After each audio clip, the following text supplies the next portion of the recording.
Oh, there you are. Been waiting around all day. Welcome, everybody, to the Heavy Leather Horror Show, Home Edition, Quarantine, Week 8. I'm one of your hosts. My name is Ken, and if we're together, that can only mean one thing.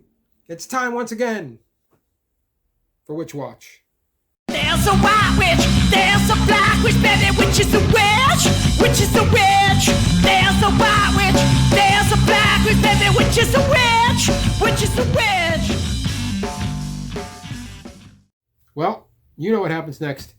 I watch a witchcraft movie and I wonder, will I get a hot witch or will I get a not witch?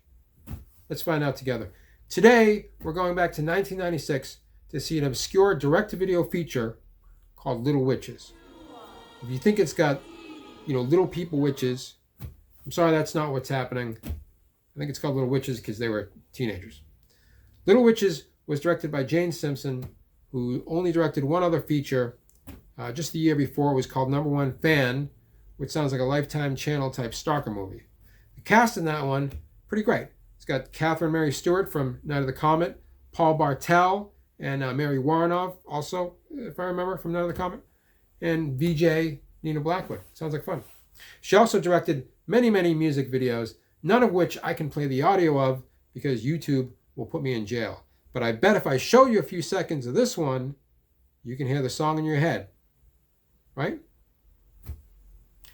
Little Witches also has an interesting cast, including Clea Duvall from The Faculty and Ghost of Mars, who many, including myself, often confused with Fairuza Balk, who had a very similar troubled lesbian goth girl vibe in the 90s. Also on deck for this one, Jennifer Rubin of Nightmare on Elm Street 3 fame as a nun, Jack Nance from Eraserhead as a priest, in his final role, by the way. He died a few months after they shot it.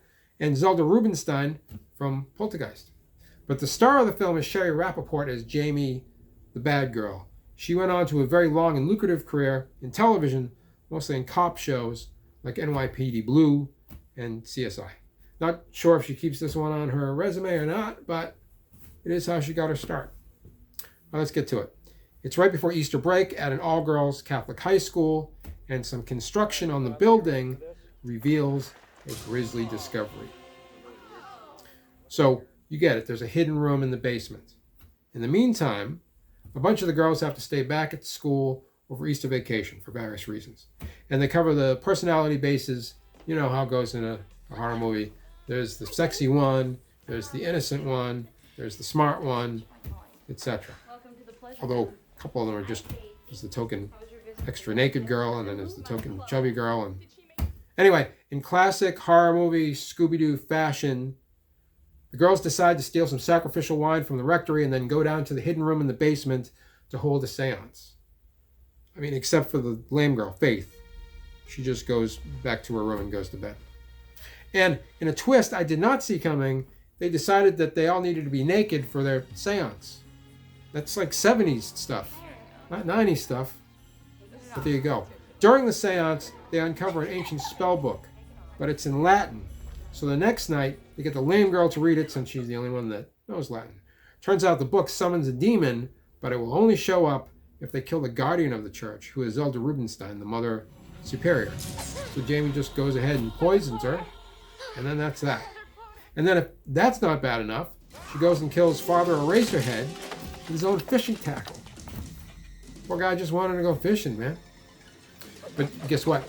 Then he comes back to life as a zombie, and Faith and Sister Jennifer Rubin fight him over the spellbook. So they figure they get rid of the spellbook, they'll end this madness.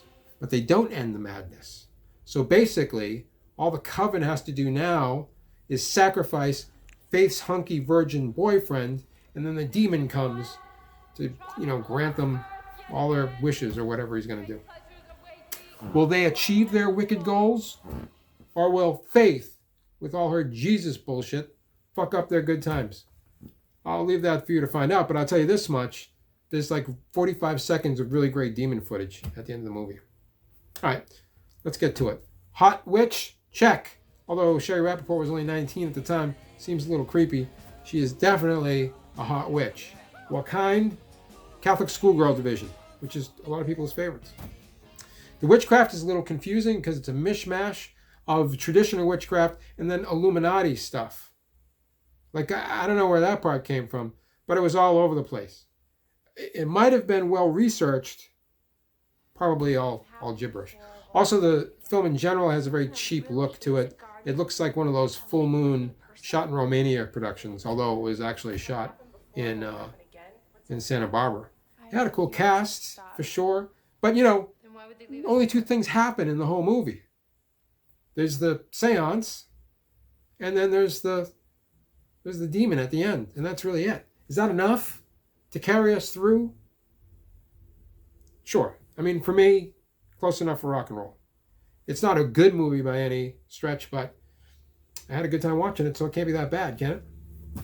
Little Witches. Currently, it's out of print on DVD. It's on Amazon for $150. If you pay $150 for a DVD of Little Witches, please let me know so that I can call the guys with the butterfly nets to come and fetch you. But if you can see it cheaply, it's worth seeing. Little Witches, everybody. That's this week's Witch Watch. I'll see you next time.